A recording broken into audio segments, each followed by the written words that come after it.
ازاي قدرنا نحول الشوطه دي للشوطه دي كويس. وده اللي انا جاي اوريهولك في فيديو. هو برضه اللي بيمرنه مش اي حد. لو انت عايز تطور الشوط فانت لازم تكمل الفيديو ده للاخر. انا هسيبك تعيش مع التمرين من اوله لاخره ومتاكد انك هتستفيد. بس الشوط تطلع من هنا، هفرد دي وهجيبها من ورا. عارف انت المرجحه؟ كويسه كويس. شايف الاخت دي؟ تعالي هنا بالظبط في النص حط كده. احط لا كده الكوره اهي، احط في النص من تحت النص بشويه صغيرين. تعالى بس انا رجلي دي لورا، فانت مش عارف تقفل دي. فلما تجيب دي هنا، تعالى هات دي هنا، هات رجلك دي هنا، هتعرف تقفل كده، هتبقى اسهل. بس مش هقفلها كده يعني، كده بالظبط ماشي. الحته دي بالظبط. حط ماشي، بس صدري بقى اظبط نفسك. ايوه ماشي. ها بس سلام بقى. لو تجيب رجلك من، بص شوف انت بتجيب رجلك منين.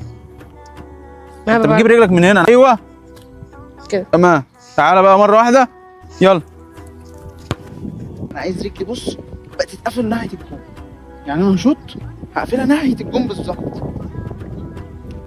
ولد.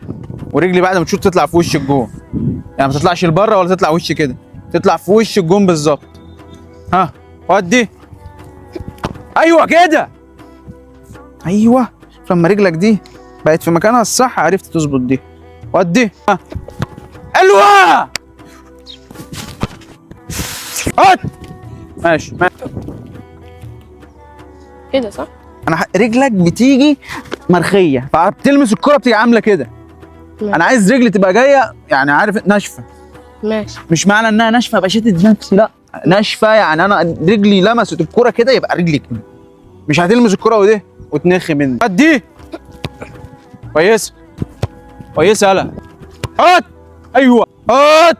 هات رجلك من ورا. مرجح. حلوه.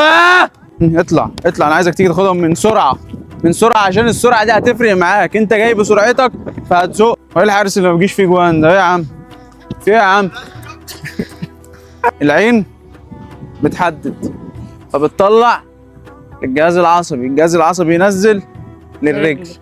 فعينك لو ما شافتش الزاويه الجهاز العصبي مش هيشتغل، هشوط وخلاص. انت لما الكره تتطوح منك مش شرط تلمسها، مش كده يلا بينا. روح يا عم هيجي. حلوه كويسه. يا سلام.